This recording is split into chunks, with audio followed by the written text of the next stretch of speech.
Salt water in her mouth, dark water, water that tastes like blood because there is blood in it, running from her shoulder where something struck her when the ceiling of the cabin collapsed.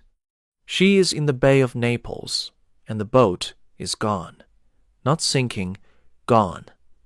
The hull split apart around her as if the timbers had been waiting for permission to separate, the wood opening outward like a jaw, and the sea rushing in, and the screaming of her attendants, hitting the water in the same instant that the deck dropped out from beneath her feet. Agrippina is swimming. She is 53 years old.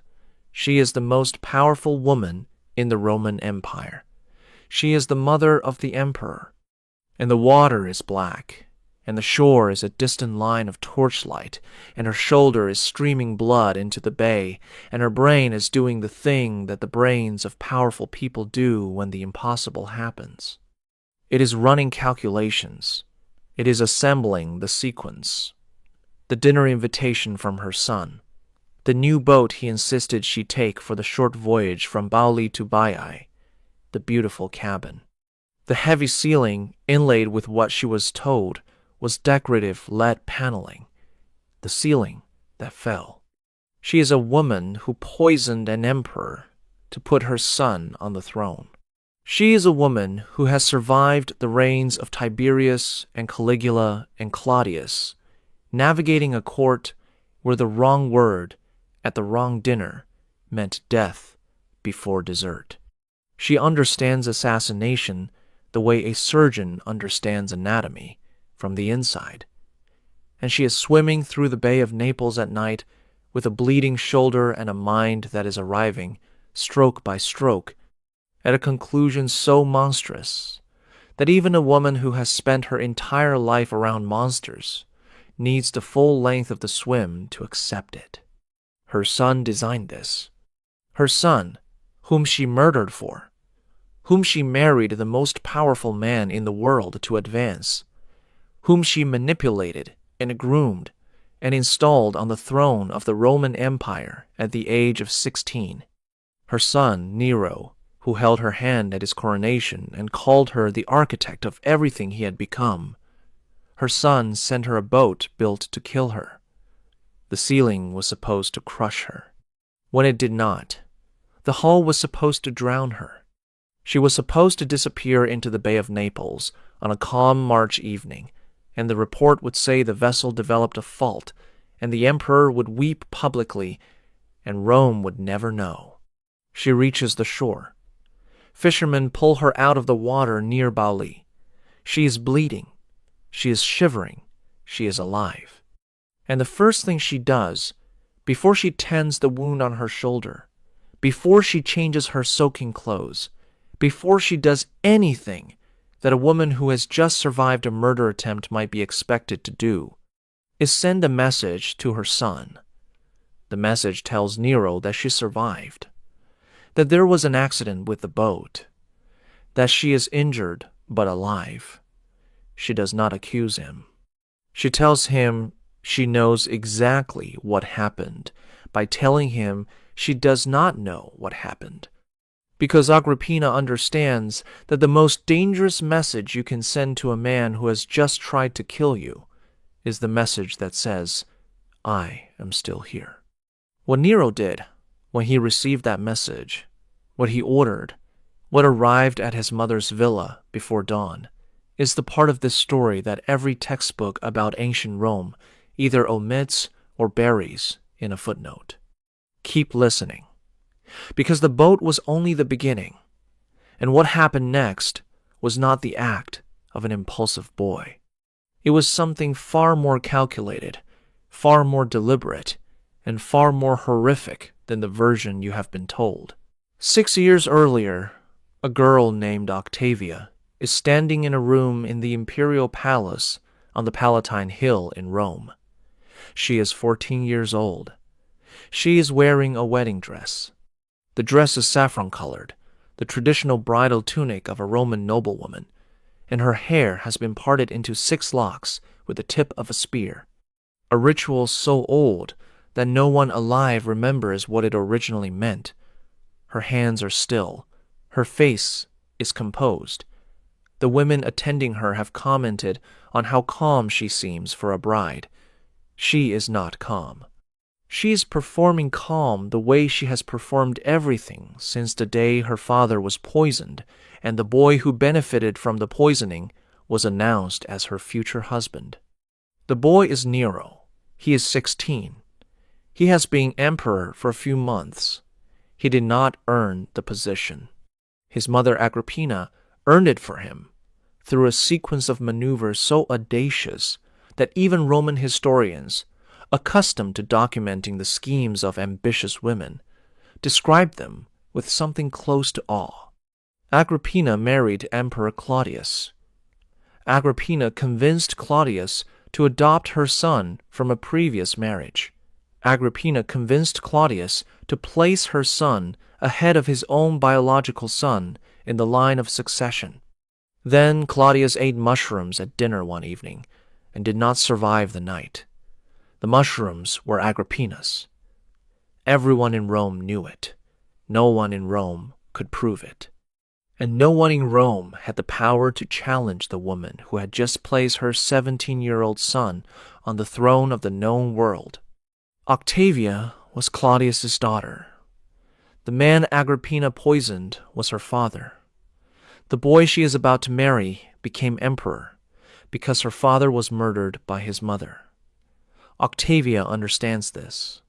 She is 14, but she has grown up in the imperial household, which means she has grown up in the most dangerous building in the world, a place where understanding who killed whom and why was not education but survival.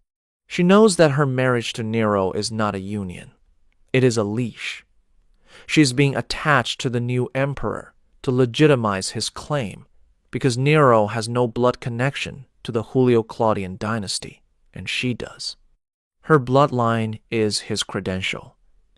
Her presence beside him tells Rome that the succession is legitimate, that the boy on the throne belongs there, that the poisoning of Claudius was not a coup but a natural transition of power, blessed by the gods and confirmed by marriage.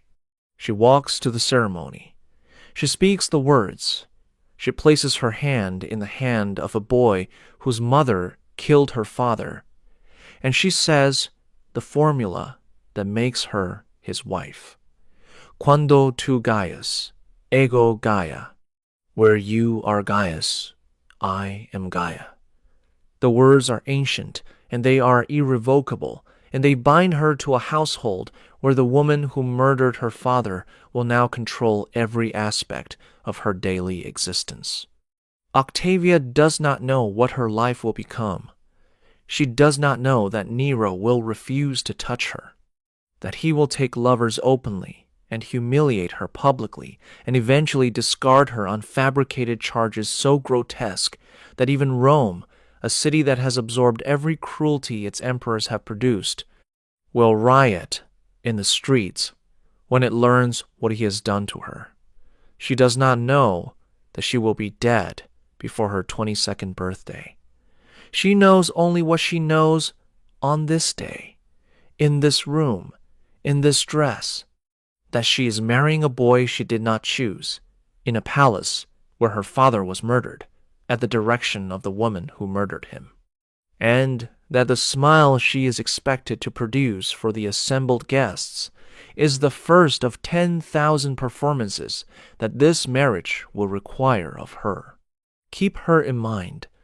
Remember her standing in that saffron dress with her hands still and her face composed, because what Nero eventually did to Octavia connects directly to what he did to the woman in the water, and the connection between the two is the thing that transforms this story from a tale of imperial madness into something much worse. To understand why Nero built a boat to kill his mother, you need to understand what his mother built first, because Agrippina the Younger did not stumble into power. She engineered it with a precision that makes Nero's collapsing boat look amateur by comparison. Every move she made across 20 years of Roman politics was calculated to produce a single outcome: her son on the throne, herself behind it. The calculation worked perfectly. The part she did not calculate was what happens when the thing you build decides it no longer needs the builder. Agrippina was born into the most dangerous family in the ancient world. Her father was Germanicus, the golden general beloved by the Roman people, poisoned on the orders of Emperor Tiberius. Her mother was Agrippina the Elder, who starved to death in imperial exile. 2 of her brothers were executed. The third brother became Emperor Caligula, who kept her close in ways that the ancient sources describe with a revulsion that 2,000 years have not diminished. She survived Caligula. She survived his assassination. She survived the reign of Claudius, her uncle, by doing the one thing that the imperial court rewarded above all others. She made herself useful to the man with the power. She married Claudius in 49 AD. He was her uncle. The marriage required a special act of the Senate because Roman law prohibited unions between niece and uncle. The Senate passed the act because Agrippina had allies who understood that opposing her was more dangerous than rewriting the law. Once married to Claudius, she moved with a speed that left the court breathless. She convinced Claudius to adopt Nero, her son, from a previous marriage. She convinced him to advance Nero over Britannicus, Claudius's own biological son. The boy Octavia would have grown up beside the boy who should have been emperor. She arranged for Nero to be tutored by the finest mind she could recruit, a philosopher named Seneca who had been living in exile on Corsica and who was recalled to Rome specifically to shape the future emperor's intellect. Keep that name, Seneca. He appears later in this story in a role that will make you reconsider everything you think you know about philosophers and the men they serve. Then, the mushrooms. October of 54 AD, Claudius attended a dinner. He ate mushrooms prepared by his food taster, a eunuch named Helotus, who was loyal to Agrippina. The ancient sources disagree on whether the poison was in the mushrooms themselves or administered afterward by the imperial physician Xenophon, who inserted a poisoned feather down Claudius's throat under the pretense of helping him vomit. The disagreement is academic. The result was unanimous. Claudius was dead by morning. Nero was proclaimed emperor before the body was cold. He was 16 years old. Agrippina had done it. She had navigated a court that had killed her father, starved her mother, executed her brothers, and subjected her to her own brother's depravity. She had married the emperor, manipulated the succession, eliminated the obstacle, and installed her son on the most powerful seat in the world. The coins minted in the first weeks of Nero's reign tell you everything about who she believed was actually in charge. They show 2 faces in profile, Nero on one side, Agrippina on the other, the same size, facing each other as equals. No Roman woman had ever appeared on imperial coinage with such prominence. Agrippina did not want to be the emperor's mother. She wanted to be co-emperor. She believed she had earned it. She had. But the boy she put on the throne was not a puppet. He was a human being. And human beings, particularly human beings, handed absolute power at the age of 16, do not remain grateful to the people who handed it to them. They resent them. The resentment builds. And when it reaches the point where the person who made you feels like the person who owns you, the calculation changes.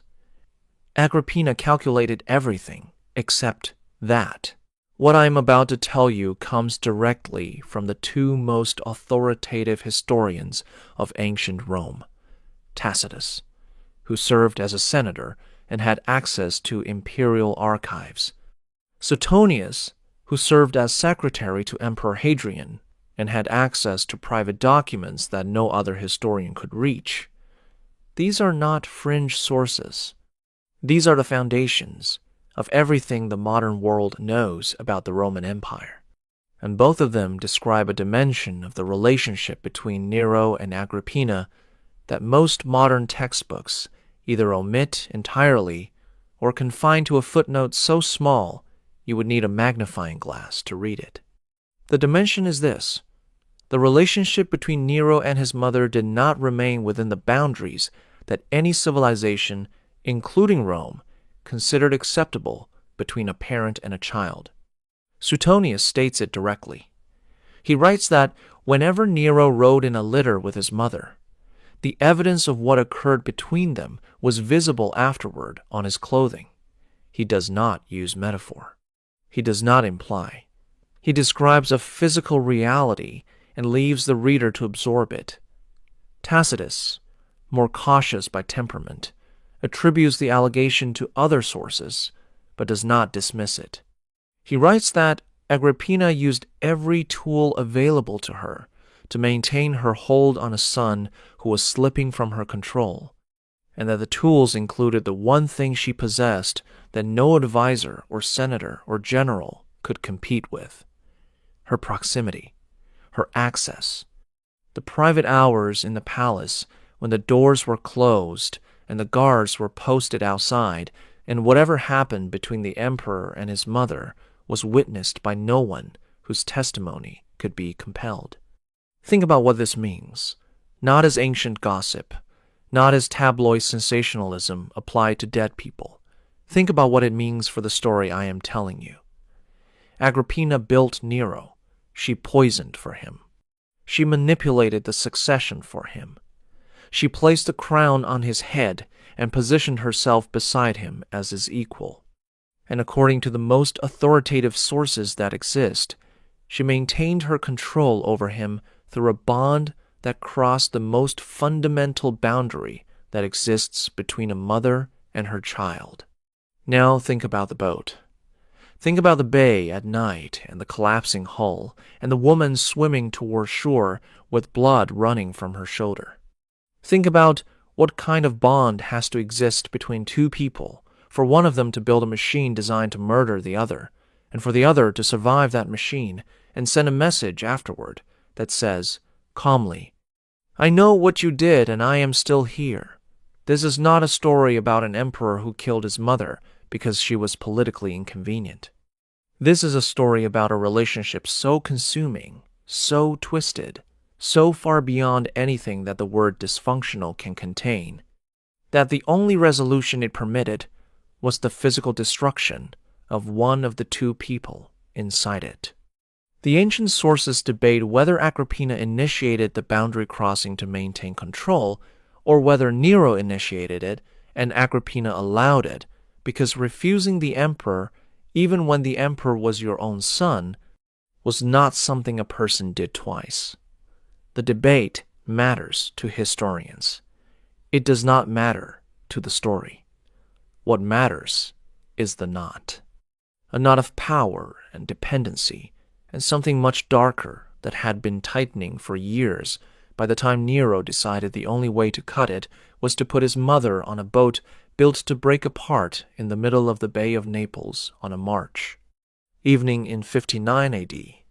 Seneca knew, remember that name, the philosopher that Agrippina personally recruited to tutor her son, the wise man, the Stoic who wrote essays about virtue and the proper conduct of the soul. Seneca knew what was happening inside the palace because Seneca lived inside the palace and because the palace was not large enough to contain this secret. He said nothing. He did nothing.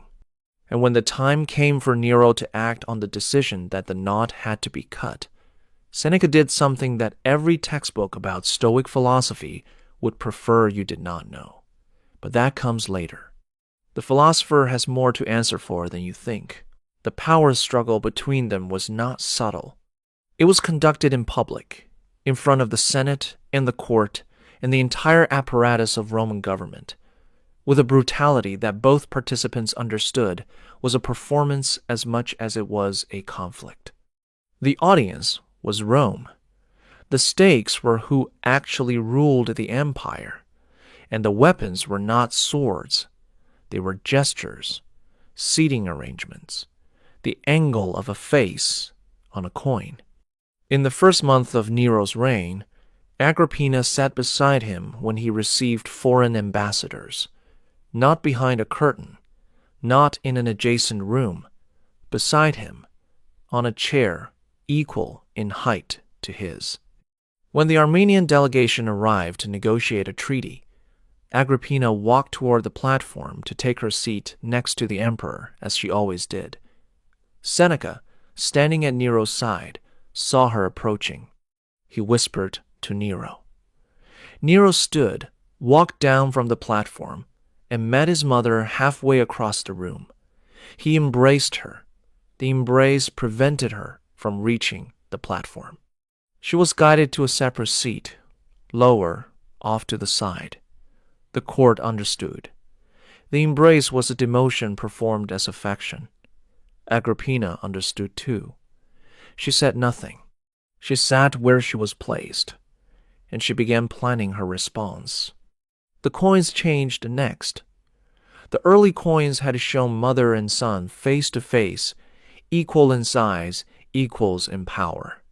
The new coins showed Nero alone on one side and Agrippina on the other, smaller, in profile, rather than facing him. The message was minted into metal and distributed across the empire. The woman who had made the emperor was being reduced in increments. Each increment was a test. Each test measured how much could be taken before Agrippina fought back. Agrippina fought back. She began making visits to Britannicus, Claudius's biological son, the boy she had pushed aside to install Nero. The visits were not secret. They were designed to be noticed. The implication was clear enough that a 16-year-old emperor could read it. You are replaceable. I made you, and I can unmake you. The boy I set aside is still alive, and his claim to the throne is stronger than yours. Do not forget who put you where you are. Britannicus died at dinner. He was 13 years old. He collapsed during a banquet in the imperial palace, convulsing on the floor while the guests watched. Nero, who was present, did not rise from his couch. He told the assembled company that Britannicus suffered from seizures, and that this was a routine episode. Britannicus was carried out of the room. He did not return. He was dead before they reached the corridor. The poison was administered in his drink by a woman named Locusta, the same professional poisoner who had supplied the mushrooms that killed Claudius. Agrippina had used Locusta to put Nero on the throne. Nero used Locusta to eliminate the threat that Agrippina had aimed at him. The mother's weapon was turned against the mother's leverage. The message was the same one Agrippina had sent with her visits to Britannicus, reflected back at her through a dead boy's body. Do not forget who has the power now. Agrippina received the message. She did not stop. She could not stop because stopping meant accepting a position she had spent 20 years refusing to occupy.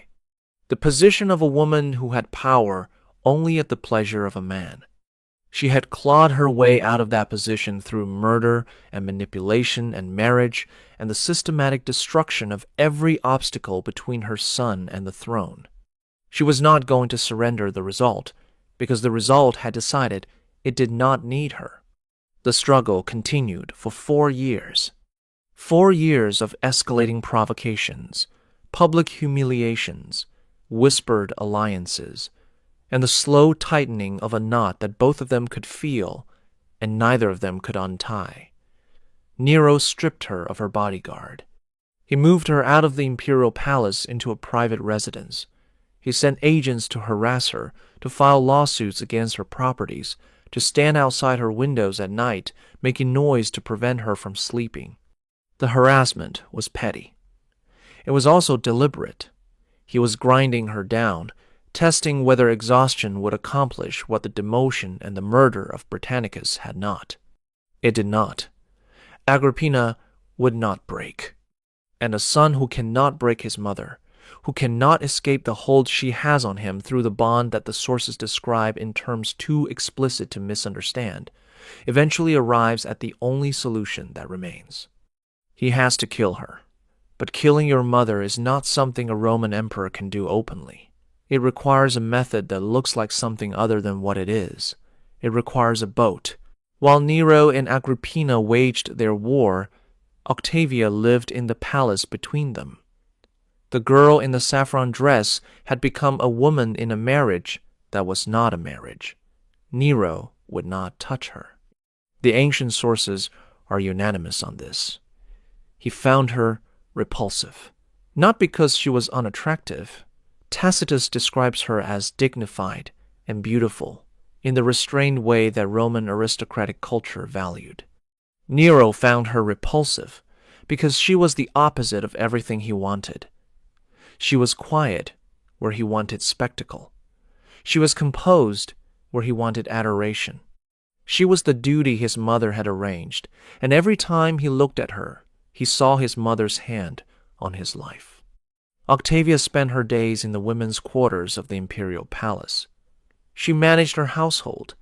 She performed the public duties that the emperor's wife was expected to perform, the religious ceremonies, the dedications, the appearances beside her husband at games and festivals where she sat in the imperial box and watched her husband watch the crowd and felt the specific loneliness of a woman who is always surrounded by people and never seen by any of them. She had a slave named Pythias. This detail survives because of what happened later. Pythias was her attendant, the woman who dressed her and accompanied her, and who occupied the role that in another era and another class would have been called a friend. The relationship between Octavia and Pythias is documented only through a single incident that Tacitus preserves. An incident that reveals more about Octavia's character in one moment than the rest of the historical record reveals in the entirety of her life. But the incident comes later. For now, Pythias is a name to hold. Octavia knew about the other women. Nero's lovers were not secret. He conducted his affairs with a theatrical excess that characterized everything he did, parading his companions through the palace with a flamboyance that was designed to humiliate the wife he could not discard but refused to honor. Octavia absorbed the humiliation with the same composed stillness that she had worn on her wedding day. The court watched her for cracks. They found none. The senators' wives who attended her at public functions reported that she was gracious, dignified, and impenetrable. If she wept where no one could see it. If she raged in a language that left no evidence. Rome loved her for it. The public that had watched Agrippina's scheme and Nero posture, and the entire imperial court consume itself in ambition and violence, looked at Octavia and saw something they recognized: decency. A person enduring what should not be endured, and enduring it without becoming the thing that was doing it to her. The people of Rome loved Octavia, because Octavia was the only person in the palace who seemed to remember what a human being was supposed to look like. She could not have known that the public's love for her would become the instrument of her destruction, that Nero would eventually perceive Rome's affection for his wife as a threat to himself, that a woman whose only weapon was her dignity would be destroyed precisely because that dignity made the man who lacked it feel exposed by comparison. She could not have known. She lived her days. She managed her household. She walked through corridors where her father had been poisoned and her husband's mother had done the poisoning, and she kept her face still and her hands steady, and she waited for whatever came next in a building where whatever came Next was never good. If Octavia's patience in the face of what was being done to her tells you something about what it meant to be a woman inside the Roman imperial household, drop a comment right now. Because her story and Agrippina's story are about to collide, and the collision produces something that I have not told you yet. Something that changes what you think this video is about. Her name was Poppaea Sabina, and she was the match thrown into a room that was already soaked in fuel. Tacitus describes her as possessing everything except decency. Beautiful in a way that was calculated rather than natural, maintaining her appearance with a discipline that the sources describe with grudging admiration, bathing daily in the milk of 500 donkeys, a detail so specific that it carries the weight of eyewitness observation rather than literary invention. She was married to Otho, one of Nero's closest friends. Nero took her from Otho the way he took everything. He wanted her. He was the emperor. The wanting and the having were the same act. Poppaea understood the imperial court better than Nero did. She understood that she could not become empress while two women stood between her and the position. Agrippina, who would never permit her son to discard the politically useful marriage to Octavia, and Octavia herself, whose public popularity made divorcing her a risk that even an emperor needed to calculate carefully. Poppaea needed both of them gone. She could not remove them herself. She did not need to. She had a tool that was more effective than poison or politics. She had Nero's desire, and she used it the way Agrippina had once used proximity as leverage. Tacitus describes Poppaea taunting Nero, mocking him, calling him a boy who was still controlled by his mother, telling him that he was not truly emperor while Agrippina drew breath, because Agrippina's existence was a permanent reminder that Nero's power was a gift from a woman rather than a quality of his own. The taunts landed because they were true. Nero knew he was Agrippina's product. Every senator knew it. Every citizen who looked at the early coins with the two equal faces knew it. Poppaea did not create the insecurity. She found it, and she pressed on it until the pressure produced action. Three things happened in rapid succession. Nero attempted to poison Agrippina 3 times. 3 separate attempts, using 3 different preparations administered through food or drink at occasions when Agrippina visited the imperial household. 3 failures. Agrippina had spent a lifetime in a court where poisoning was the preferred method of career advancement. She took precautions that the sources describe as habitual. She consumed antidotes preventatively. She employed food tasters. She had survived the reigns of 3 emperors who used poison as a routine instrument of governance. She was, quite possibly, the most poison-resistant person in the Roman Empire. 3 attempts, 3 failures. Nero learned what Claudius could have told him if Claudius had survived his wife's mushrooms. Agrippina was not easy to kill. He considered a mechanical device, a ceiling in her bedroom rigged to collapse while she slept. Engineers were consulted. Plans were drawn.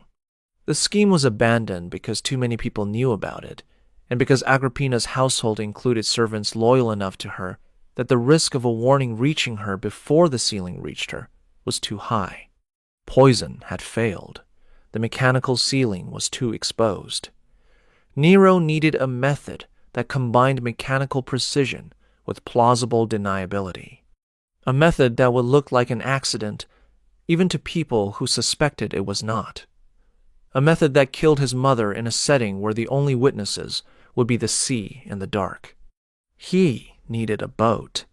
The man who designed it was named Anicetus. Remember that name the way I asked you to remember Seneca. Anicetus was the commander of the imperial fleet at Misenum, the naval base on the Bay of Naples. He was also, and this detail matters enormously, the man who had been Nero's childhood tutor before Seneca, the boy emperor's first teacher, the man who had helped raise him. Nero turned to the man who had raised him to design the machine that would kill the woman who had raised him. The symmetry is grotesque. It is also revealing. Every person Nero trusted enough to involve in his mother's murder was someone who had helped form him as a child. The boy was commissioning his childhood to kill his origin. What Anicetus built is the part of this story that no classroom teaches, and that most history books compress into a single sentence. Because the engineering of the boat reveals something about Nero's mind that transforms this story from a tale of impulsive madness into something much more cold-blooded. That reveal is next. Before I reveal what Anicetus built, I need to show you something about the people who recorded this story. Because the ancient sources that describe Nero's murder of his mother are not neutral accounts written by dispassionate historians. They are documents produced by men who were trying to make sense of something that exceeded what their civilization's moral vocabulary could process. And the way they struggled with the telling reveals as much as the events themselves.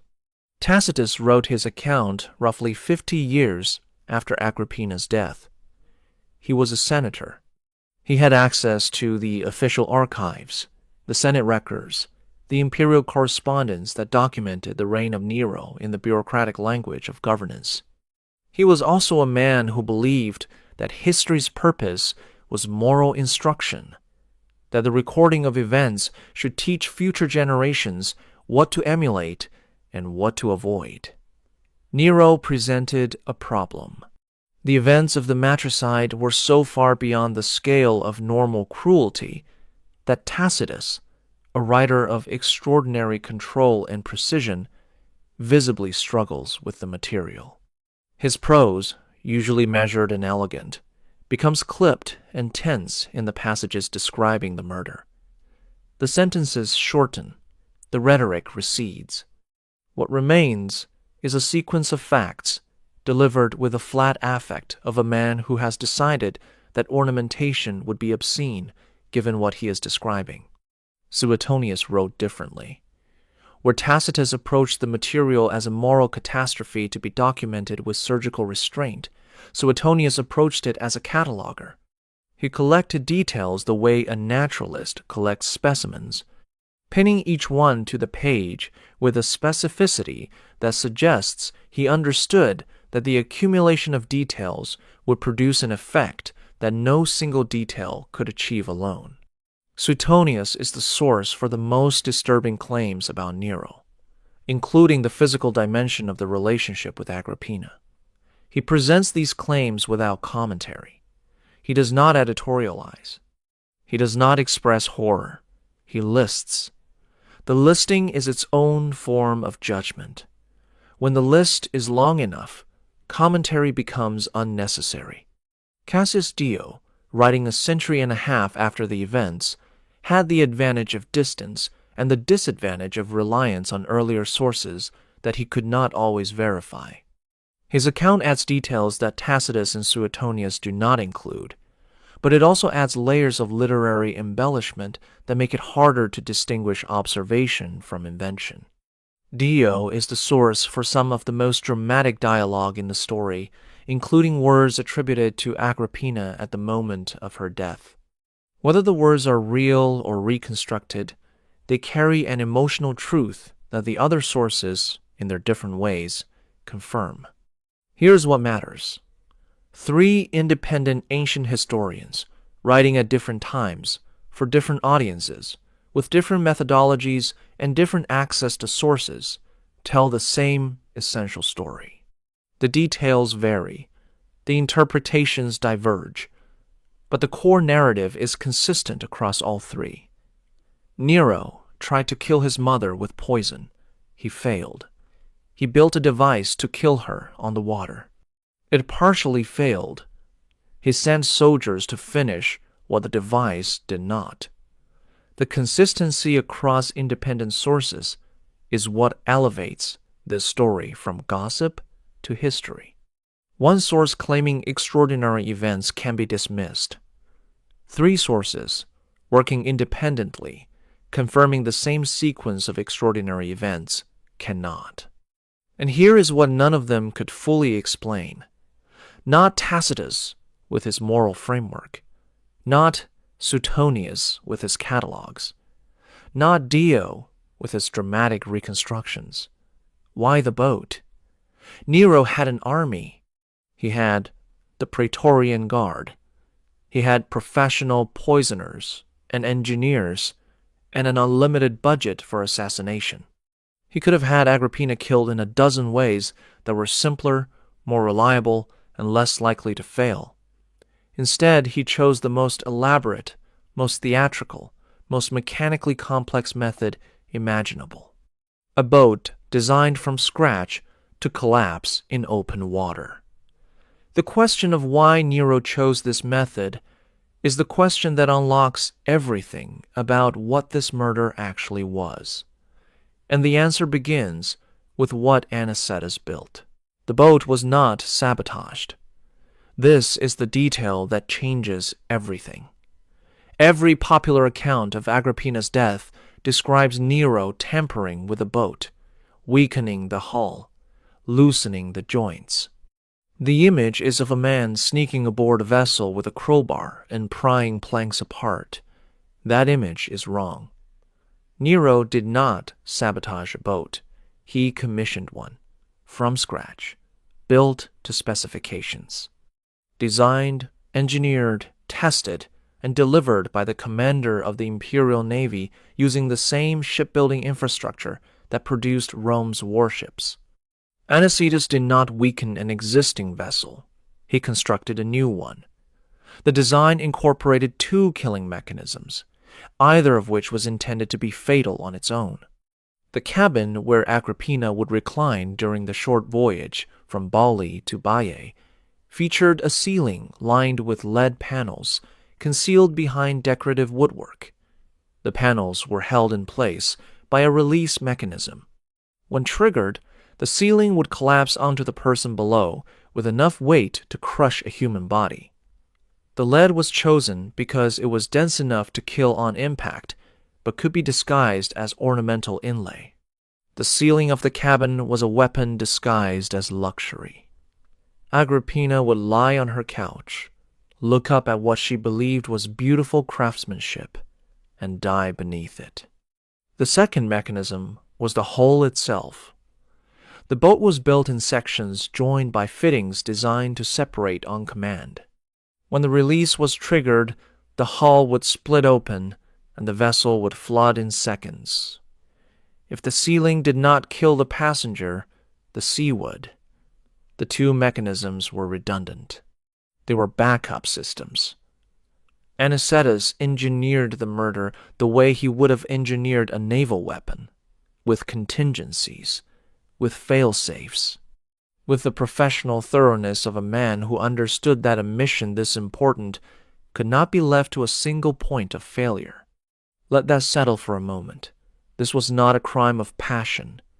This was not an impulsive act by a young emperor who snapped under the pressure of his mother's manipulation. This was a procurement project. Anicetus received instructions. He consulted with shipwrights. Designs were drawn. Materials were ordered. Lead panels were cast to specific dimensions. Hull fittings were manufactured to separate cleanly. The boat was built in the naval yards at Misenum by workers who may or may not have understood what they were building. It was tested. It was launched. It was sailed to Bauli and presented to Agrippina as a gift from her loving son, a beautiful new vessel for the short voyage across the bay to attend a dinner in her honor at Nero's villa in Baiae. The dinner was the bait.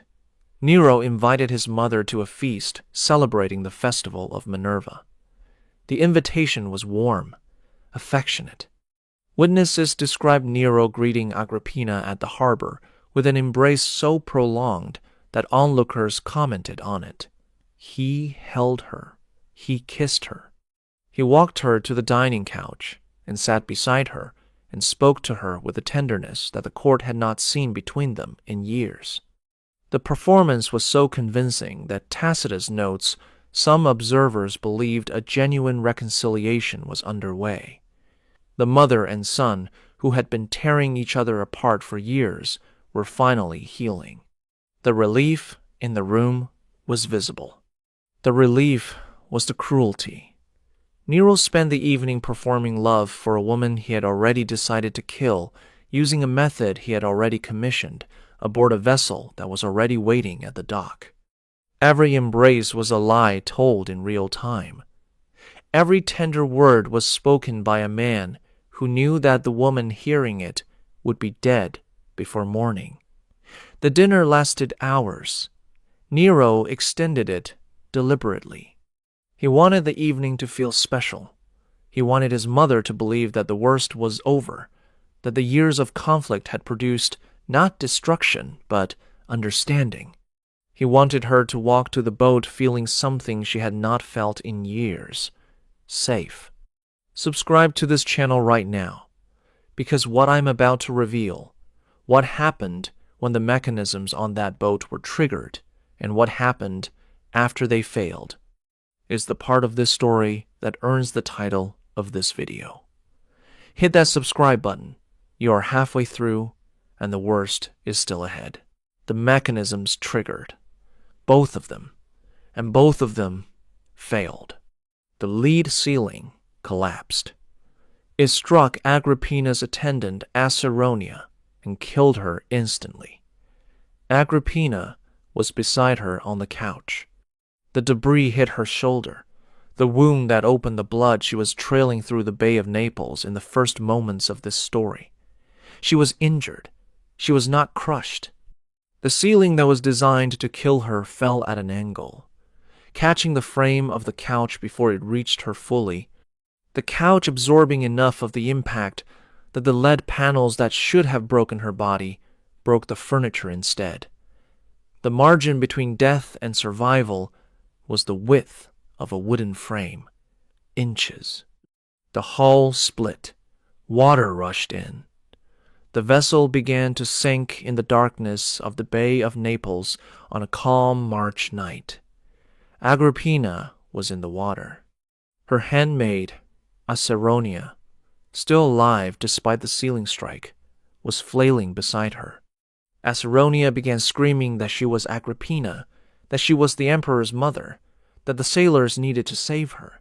She was calling for rescue, believing that identifying herself as the empress mother would compel the sailors to prioritize her survival.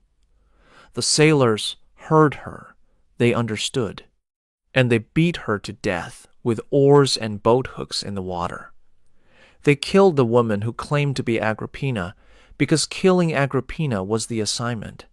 The woman they were supposed to kill, the actual Agrippina, was swimming silently in the dark 30 yards away, watching her attendant die for the mistake of speaking her name.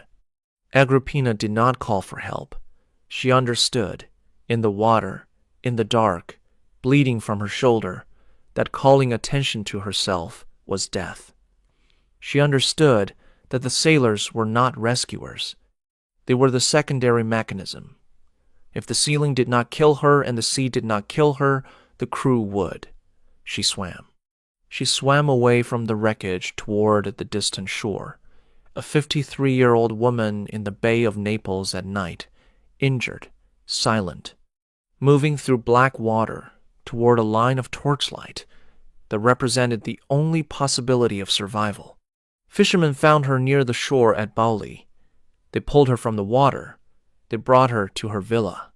Her household staff surrounded her, tending her wound, wrapping her in dry clothing, doing the ordinary things that people do when someone they serve has been hurt, not yet understanding that the hurt was designed by the emperor and that the emperor would need to be informed that the design had failed. Agrippina understood. She sent the message I described in the opening of this video. The message to Nero, informing him that she had survived an accident on the water, that she was injured but alive, that she did not require him to visit. The message was a masterpiece of communication between two people who understood each other completely. Every word said one thing and meant another. I survived your accident. I know it was not an accident. I am telling you I do not know so that you understand I do know. I am not coming to you. I am here, in my villa, surrounded by my household, waiting. Decide what you are going to do next. Nero received the message at his villa in Baiae. Tacitus describes his reaction as panic. Not grief, not guilt. Panic. The cold mechanical calculation that had produced the dinner and the boat and the embrace and the months of engineering collapsed into the animal terror of a man who has tried to kill someone and learned that the someone is still alive and knows who tried to kill her. He summoned Seneca. He summoned Burrus, the commander of the Praetorian Guard, the philosopher, and the soldier. The two men who had helped Agrippina govern the empire through her son now sat with that son in a room in Baiae in the middle of the night and confronted the question that the failed boat had produced. What do we do now? Seneca looked at Burrus. Burrus looked at Seneca. Tacitus preserves the moment with the cold precision of a historian who understood that what happened in that room determined everything that followed. Neither man wanted to speak first. Neither man wanted to be the one who said the words that could not be unsaid. Finally, Seneca turned to Burrus and asked whether the Praetorian Guard could be ordered to carry out the killing. Burrus refused. The guard was loyal to the house of Germanicus, to the family of Agrippina. They would not raise weapons against her. Then who? Seneca asked. The question hung in the room. The philosopher who wrote about virtue and mercy and the proper conduct of the soul had just asked, in a room where his former students sat trembling, who could be sent to murder the woman who had brought them all to power. Anicetus volunteered. The man who built the boat that failed offered to finish what the boat did not. He selected 2 officers from the naval garrison at Misenum, Herculius, a centurion, Obaratus, a subordinate, 3 men, armed, moving through the darkness along the coastal road from Baiae to Bauli, while the woman they were coming to kill sat in her villa with a bandaged shoulder and a household that could not protect her from what was approaching. They arrived before dawn. The villa was not a fortress. It was a country residence with a small domestic staff, none of them armed, none of them trained for what was walking up the path. Agrippina's household scattered when the soldiers entered. Tacitus records the detail without comment.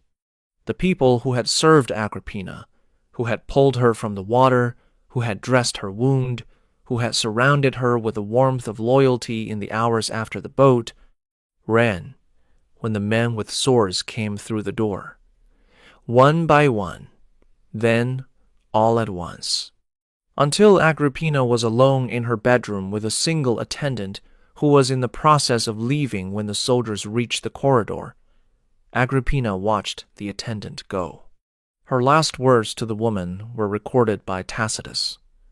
"You too," she said. 2 words that contained the full weight of a lifetime spent learning that loyalty evaporates at the exact moment it is needed most. She was alone when Anicetus entered the room. Herculius was behind him, Obaratus behind Herculius. 3 armed men facing a 53-year-old woman sitting on her bed in a country villa with a bandaged shoulder and no weapon and no guard and no illusion about what was happening. The ancient sources disagree on what happened in the next 60 seconds. They agree on one thing. Agrippina spoke. Tacitus provides the version that has echoed through 2,000 years of history. When the soldiers drew their weapons, Agrippina did not beg. She did not run. She did not plead for the life she had spent 5 decades fighting to keep. She pointed to the part of her body that had carried Nero for 9 months, and she said 3 words, "Strike here. This carried a monster." Some historians believe the words are too perfectly composed to be real, that Tacitus or his sources crafted them to give Agrippina the death scene her life deserved. Others believe that a woman who had spent her entire existence performing for the most demanding audience in the world, the Roman imperial court, was capable of composing her final line in the seconds between the drawing of swords and their arrival at her body. I do not know which is true. I know that the words, real or composed, contain everything this story is about. A mother who built a monster, who knew she had built a monster, who understood, in the final seconds, that the monster's destruction of her was the logical completion of what she had started when she fed mushrooms to an emperor and placed a boy on a throne he was not built to hold. Hercules struck first, a blow to the head with a club. Agrippina fell. Obaratus drew his sword. The killing was not clean. Multiple wounds. The sources count them because the sources understood that the number of wounds told a story about the killing that the fact of the killing alone did not. This was not an execution. It was something closer to frenzy. 3 men with weapons against an unarmed woman on the floor of her bedroom, and the number of wounds they inflicted suggests they were not simply completing an assignment. They were doing something to the body that exceeded what the assignment required. The most powerful woman in Roman history died on the floor of a villa at Bauli in March of 59 AD. She had survived Tiberius, survived Caligula, survived Claudius. She had poisoned an emperor, manipulated a succession, installed her son on the throne, and fought a 4-year war with him for control of the empire she had built. She survived a boat designed to crush her, and a sea designed to drown her, and sailors designed to beat her to death in the water. She survived all of it. She did not survive 3 men with swords sent by her son at 4 a.m. to the villa where she was sitting, with a bandaged shoulder, waiting for whatever came next. What Nero did with her body afterward is something the sources describe with a horror that 2,000 years of distance have not diminished. And it begins with the fact that Nero came to the villa personally to see what he had done. Nero came to Bauli that morning. He traveled the coastal road from Baiae to his mother's villa with an entourage that included guards and attendants and the quiet efficiency of an imperial household that had been trained to facilitate whatever the emperor required, without asking why. What the emperor required was to see the body. Suetonius provides the account that no amount of historical distance can soften. Nero entered the room where Agrippina lay. He looked at her. He examined her. The examination was not the glance of a grieving son confirming a loss. It was an inspection. Suetonius writes that Nero handled the body, that he commented on specific features of her physical form, that he remarked on her appearance with a detachment that struck the observers present as extraordinary even by the standards of a court that had absorbed extraordinary things. He studied her body the way a man studies an object he has acquired. The soldiers who had killed her were still in the villa. The attendants who witnessed Nero's examination carried the memory of it for the rest of their lives. Some of them became the sources that Suetonius, writing decades later, drew on for the details that he pinned to the page with the clinical specificity that characterizes his most disturbing passages. The body was cremated that night, not with the state funeral that the mother of an emperor would have received under any circumstance that could be acknowledged publicly.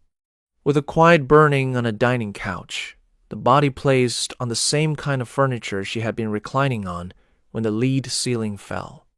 The cremation was conducted by her household staff, using materials improvised from the villa. No procession, no eulogies, no mourners lining the streets.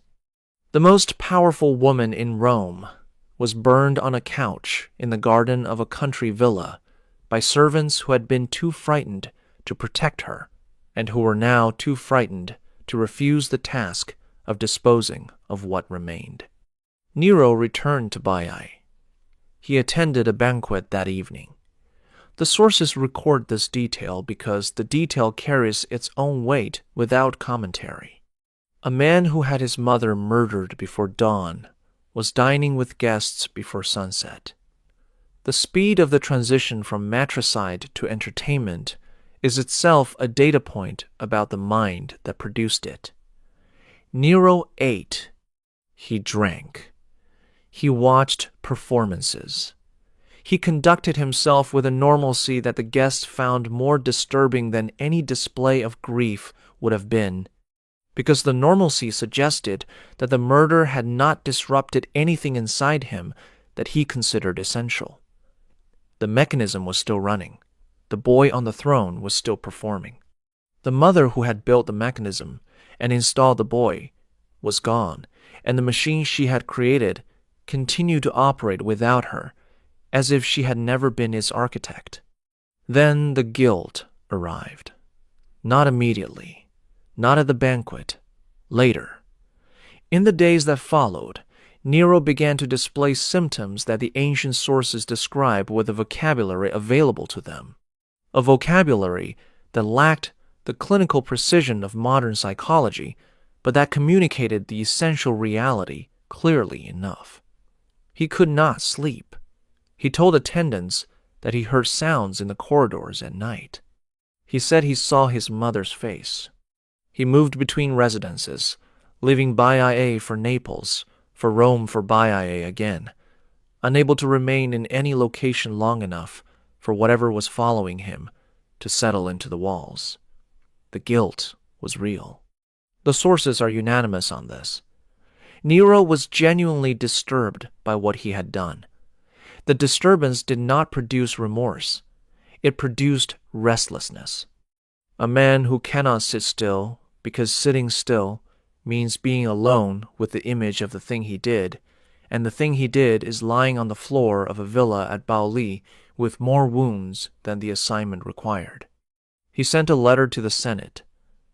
The letter, drafted by Seneca, announced that Agrippina had been discovered plotting against the emperor's life, and that she had taken her own life when the plot was exposed. The suicide story. The official version. The version that every senator who read it understood was a lie, and that every senator who read it accepted because accepting the emperor's lies was what senators did if they wanted to remain senators. Seneca wrote the letter. The philosopher composed the fiction. The man who had asked, "Who will do it?" in the room at Baiae now provided the narrative that explained the doing as self-defense rather than murder. Virtue and mercy, the proper conduct of the soul. Agrippina was the lock. With the lock removed, the doors opened, and behind every door was a woman Nero intended to destroy. Octavia first, the girl in the saffron dress who had spent 8 years being the emperor's wife in name and his prisoner in practice. With Agrippina dead, the political calculation that had kept Octavia alive changed overnight. Agrippina had arranged the marriage. Agrippina had insisted on its continuation because the marriage legitimized Nero's claim to the dynasty. With Agrippina gone, there was no one left with the power or the motivation to protect the political asset that Octavia represented. Poppaea saw the opening. she pressed. And Nero, freed from the one person whose judgment he had feared, moved against his wife with a cruelty that made the murder of his mother look efficient by comparison. Because at least Agrippina died in a single night, what Nero did to Octavia was slow. He accused her of adultery. The charge was fabricated. The evidence was non-existent. To produce evidence, Nero's agents turned to the one person closest to Octavia, whose testimony could be compelled through pain. Pythias, the slave attendant whose name I told you to remember. Pythias was arrested. She was tortured. The purpose of the torture was to force her to testify that Octavia had been unfaithful. The agents applied methods that Tacitus does not describe in detail, but that Roman judicial torture of slaves involved as a matter of routine, methods designed to break the body's resistance to saying whatever the torturer wanted to hear. Pythias did not break.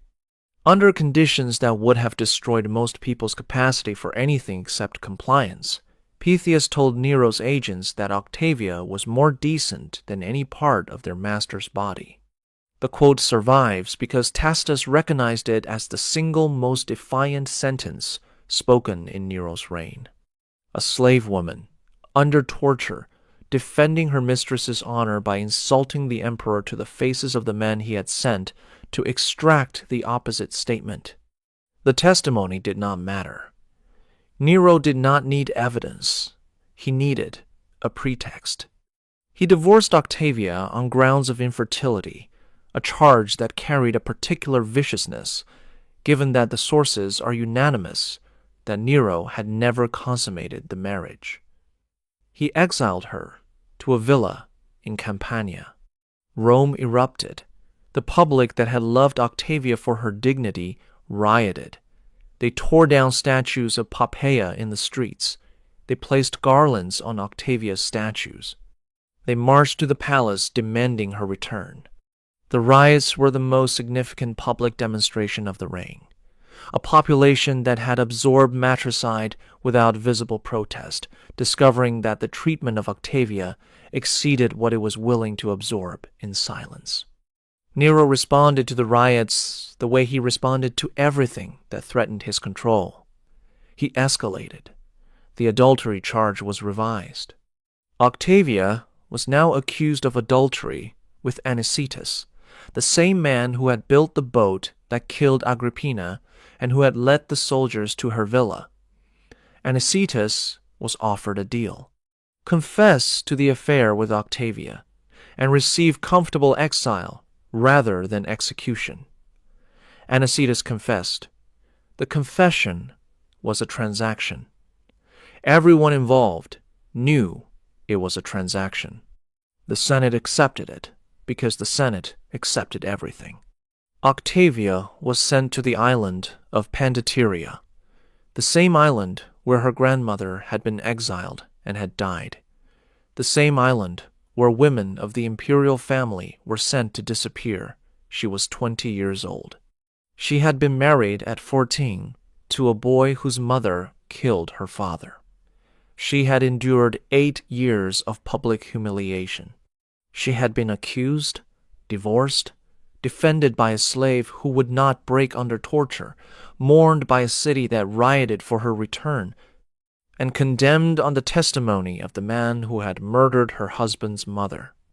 The layers of cruelty were recursive. Each layer incorporated the instruments of the previous cruelty into the machinery of the next. On Pandateria, soldiers came to her room. They bound her. They opened her veins. Octavia was so young and so terrified that her blood would not flow freely. The soldiers placed her in a bath of scalding water to force the bleeding. She died in the steam. Her head was cut from her body and sent to Rome as proof of execution. The head was delivered to Poppaea. Poppaea had asked for it. After each murder, Nero erased. Not just the person. The evidence that the person had existed. The Romans had a term for this, damnatio memoriae. the condemnation of memory. It was not a metaphor. It was a bureaucratic process with specific procedures and specific outcomes, applied to Agrippina and Octavia with the same institutional thoroughness that Anicetus had applied to the engineering of the boat. Agrippina's face was chiseled from public monuments across the empire. The coins that had shown her equal in size to Nero, facing him as a co-ruler, were recalled where possible and replaced with coins showing Nero alone. Inscriptions that named her were recut. Statues were removed from temples and public spaces and either destroyed or reworked into other figures. The process was not instantaneous. It unfolded across months and years as orders from Rome reached the provinces, and local officials carried out the deletions with the obedience that self-preservation required.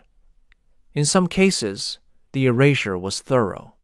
In others, it was incomplete, the chisel work visible as a scar on the stone where a face used to be. The scars survive. You can see them today. In museums across Europe, Roman reliefs display the ghostly outline of a woman who was removed from the record by her son after he removed her from the world. Octavia's erasure was swifter and more complete. She had no coins of her own to recall. Her images were fewer. Her presence in the official record was already minimal because Nero had spent years minimizing it. Erasing Octavia from history required less effort than erasing Agrippina because Nero had been erasing Octavia from his life since the day he married her. The Damnatio Memoriae simply formalized what the marriage had already accomplished. She was made invisible. The girl who had been loved by Rome, whose dignity had provoked riots, whose slave had defied the emperor's torturers, was removed from the monuments and the inscriptions and the official history of the reign as if she had never worn the saffron dress or spoken the words or placed her hand in the hand of a boy whose mother had killed her father. But here is the detail that no classroom teaches. Damnatio Memoriae did not work. It never worked. The Romans applied it to dozens of condemned figures across centuries of imperial rule, and it failed every single time. Not because the chiseling was incomplete, because the act of erasure itself became the evidence. A Roman citizen walking past a relief with a face gouged from the stone did not see absence. He saw violence. The scar on the monument told the story more effectively than the face ever had. The erasure became the memorial. Every chiseled outline was a record of someone powerful enough to be worth destroying, and a ruler frightened enough to believe that destroying a face on a stone could undo what that face represented. Nero wanted Agrippina forgotten. 2,000 years later, she is one of the most famous women in Roman history.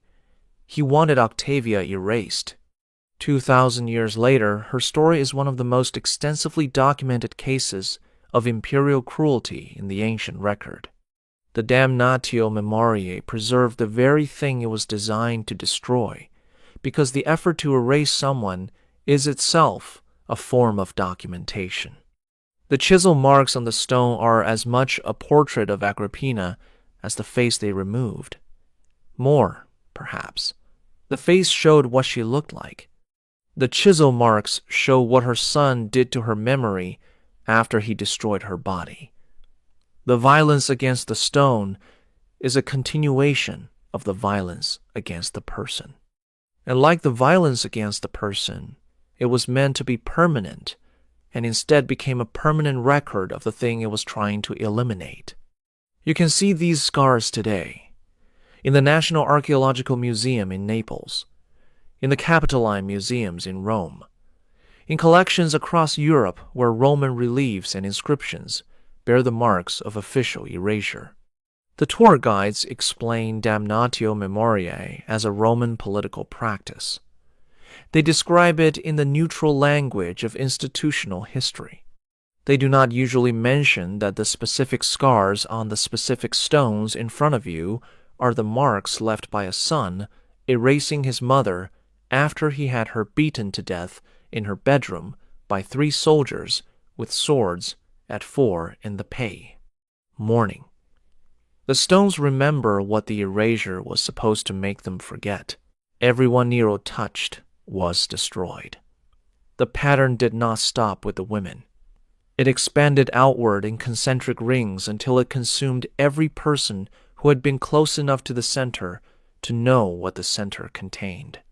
Seneca was first among the men, the philosopher, the tutor that Agrippina had personally recalled from exile to shape her son's mind, the wise man who wrote essays on mercy while serving an emperor who had none, the Stoic who composed the letter to the Senate explaining that Agrippina's death was a suicide rather than a murder, the man who sat in the room at Baiae and asked who could be sent to kill the emperor's mother, and who, when Anicetus volunteered, said nothing to stop him. Seneca had tried to withdraw. In the years after Agrippina's death, as Nero's behavior escalated from cruelty into something that the court could no longer frame as governance, Seneca attempted to retire. He offered to return the enormous wealth that Nero had given him. He asked for permission to leave the court and spend his remaining years in philosophical study. Nero refused. Then Nero changed his mind. Not by granting retirement, by granting death. In 65 AD, a conspiracy against Nero was discovered.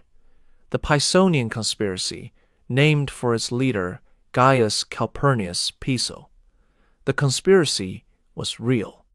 Dozens of senators, soldiers, and courtiers were implicated.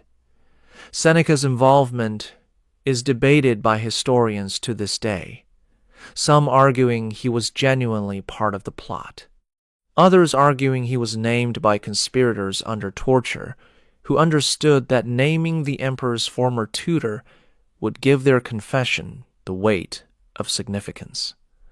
The debate did not matter to Nero. Seneca was named. Seneca would die. Nero sent a centurion to Seneca's villa with the order.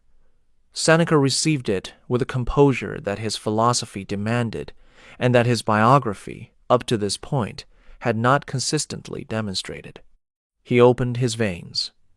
His wife Paulina opened hers beside him, choosing to die with her husband rather than survive into whatever Nero's court would become without him.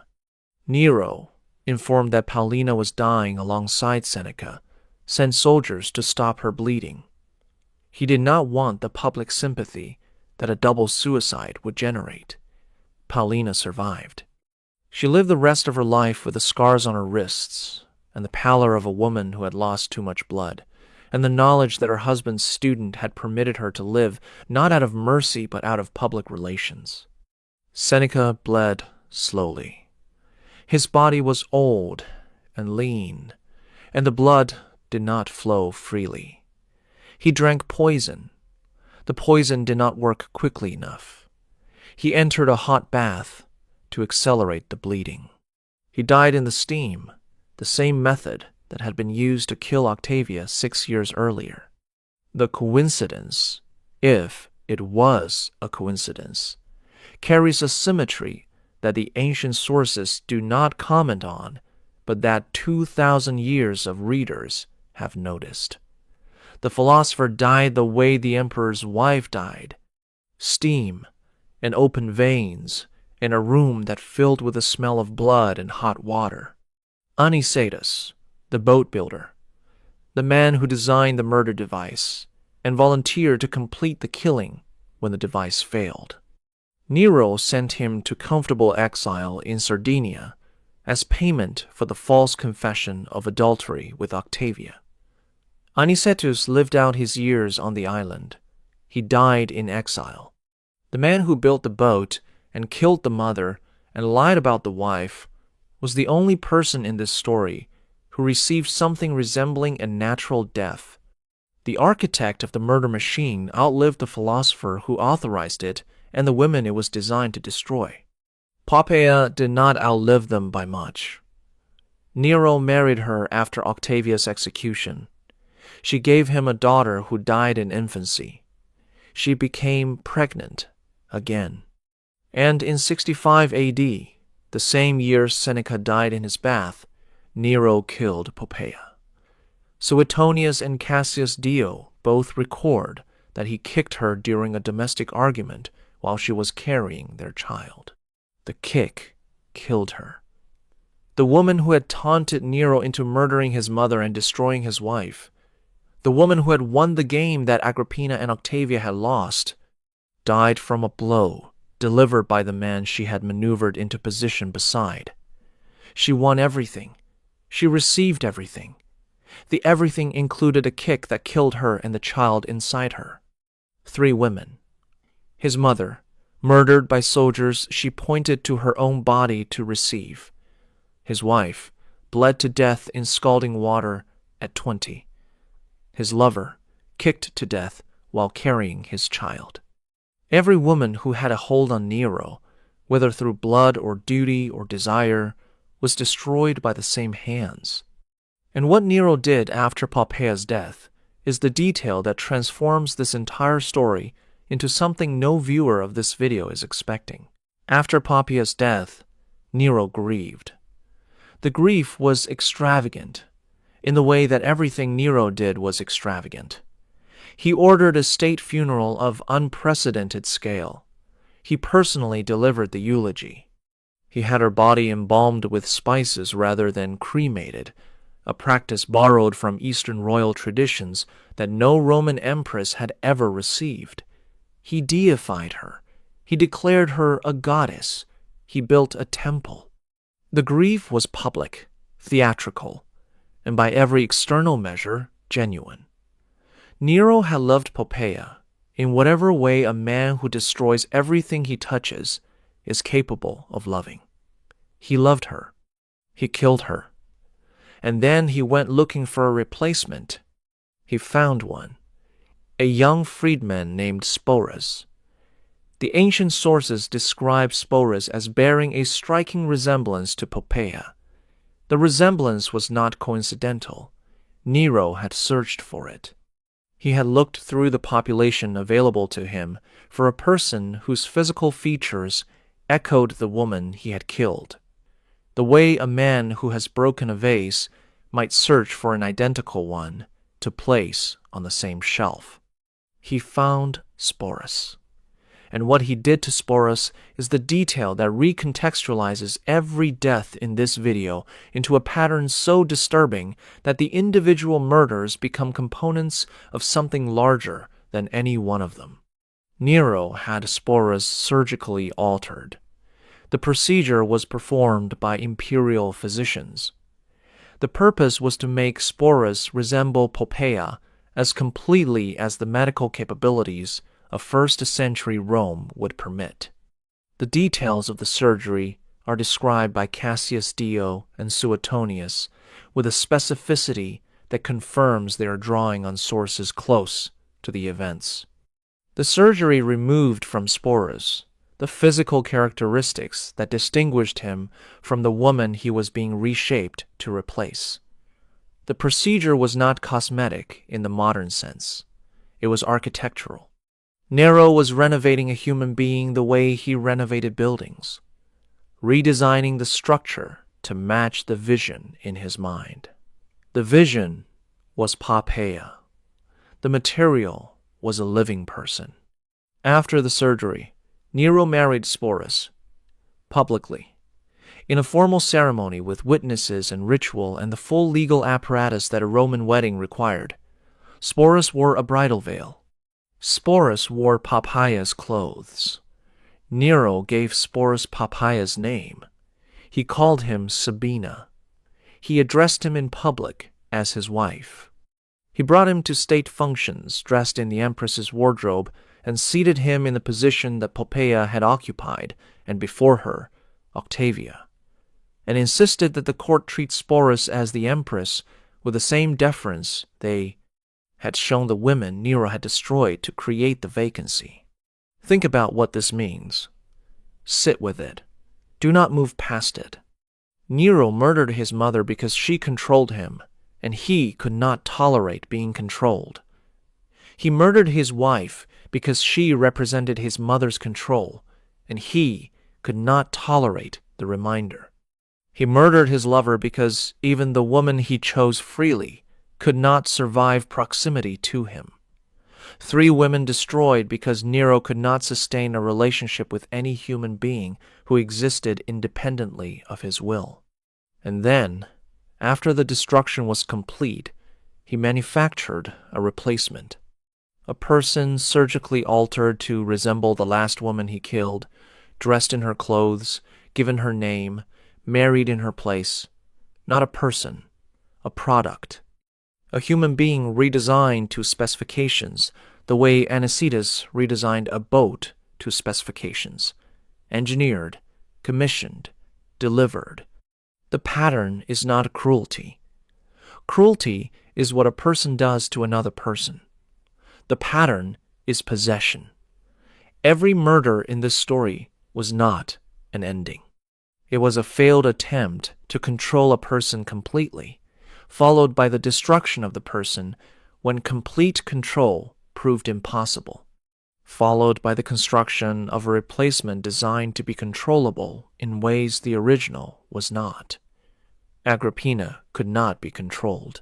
She was killed. Octavia could not be controlled because her dignity made her independent, even in captivity. She was killed. Poppaea could not be controlled because she had her own will and her own ambitions that sometimes collided with Nero's. She was killed. Sporus was the final iteration. A person rebuilt from the body up to eliminate the qualities that had made the previous versions ungovernable, the ultimate act of possession, not owning a person, building one. Nero took Sporus everywhere, to dinners, to games, to the provinces. He kissed Sporus publicly. He performed affection for a surgically manufactured replica of a dead woman, while the court watched and said nothing, because saying something to Nero about anything was how people joined the list of things Nero had destroyed.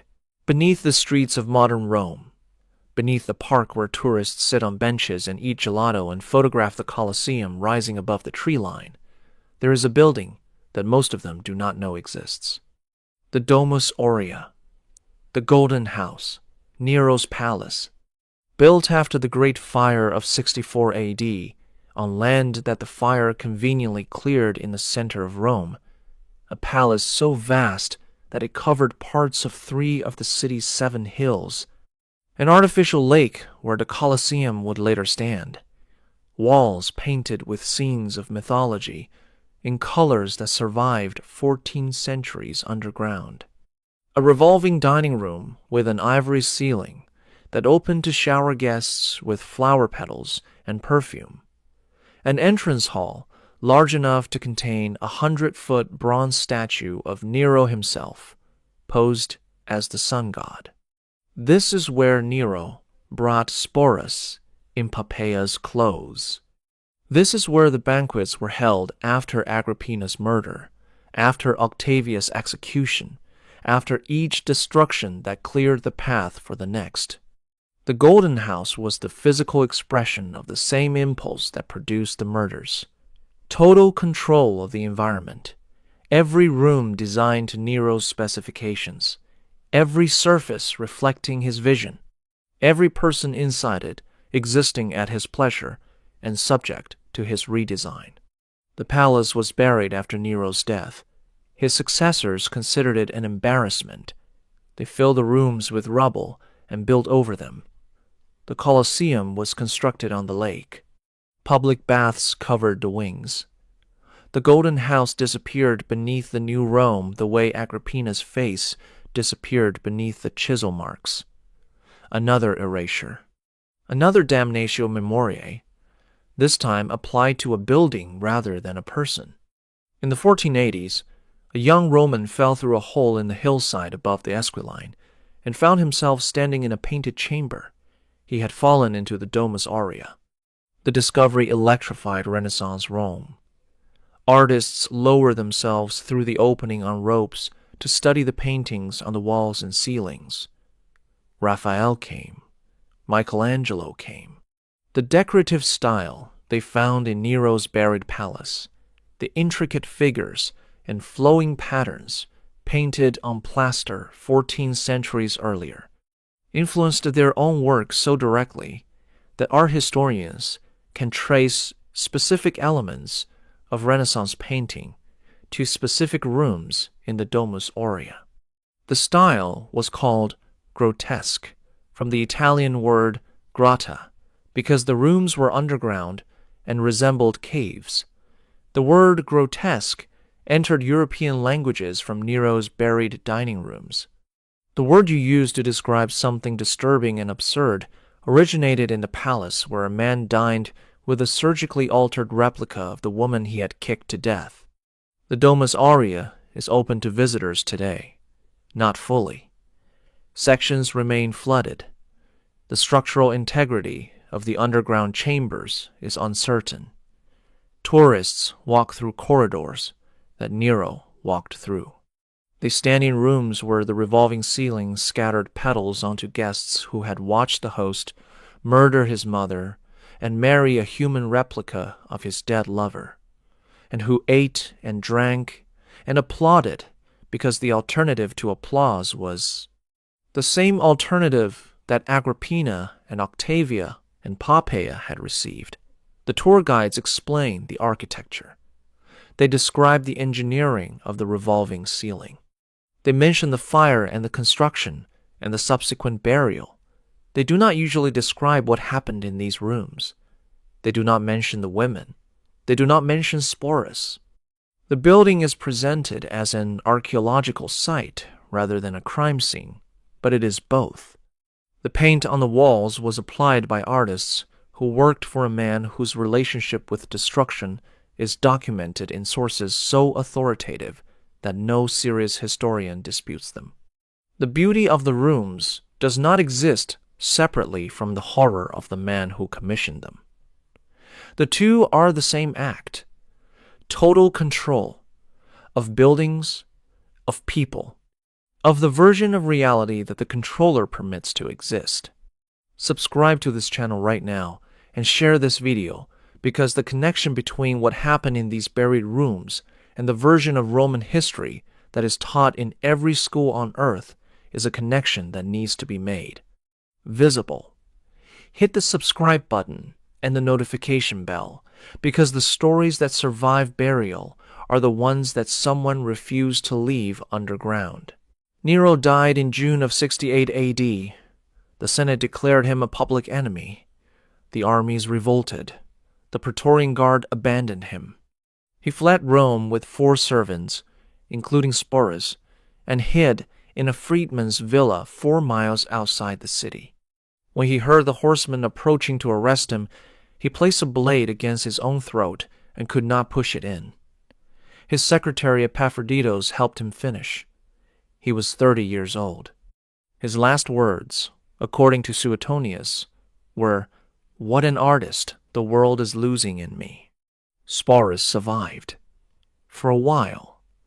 The person Nero had surgically altered, married, dressed in a dead woman's clothes, and called by a dead woman's name was passed between the men who fought over Nero's empire the way Nero's other possessions were passed between them. Nymphidius Sabinus claimed Sporus first. Then Otho, the man whose wife Poppaea had originally been, the man Nero had taken her from, took Sporus and reportedly called him Poppaea, continuing the fiction that Nero had created. Dressing a surgically altered human being in the identity of a woman who had been dead for 3 years, the replica outlasted the original. The copy outlasted the architect. The pattern Nero built continued operating after the builder was gone. the way a machine continues running after the hand that started it has been withdrawn. Sporus was passed to Vitellius, the next emperor. Vitellius planned to display Sporus publicly as entertainment at the games. When Sporus learned what was planned, the specific humiliation that Vitellius intended, Sporus chose the exit that Octavia had been denied, and Agrippina had been denied, and Poppaea had been denied. Sporus took his own life. The last person Nero manufactured was the only person in this story who controlled the terms of their own end. The Domus Aurea sleeps beneath Rome. The chisel marks scar the stones in the museums. The word grotesque lives in every language in Europe, carrying the DNA of Nero's painted rooms in its syllables without anyone who uses it knowing where it was born. And somewhere in the storage archives of the National Archaeological Museum in Naples, there is a marble relief with a woman's face gouged from its surface. The outline remains, the shape of the hair, the angle of the jaw, everything except the features. A son's last message to his mother, carved not in words but in absence. I made you disappear. The stone answers back, you tried. Hit subscribe, hit the bell, share this video with anyone who thinks they know the story of Nero. Drop a comment telling me which moment from this story you will not be able to forget. But Nero was not the only Roman emperor who destroyed the women closest to him. There is another emperor, one the history books still call a philosopher, whose treatment of the women in his household was buried so deep that the burial itself became the story. The name will surprise you. That video is next. Click it now.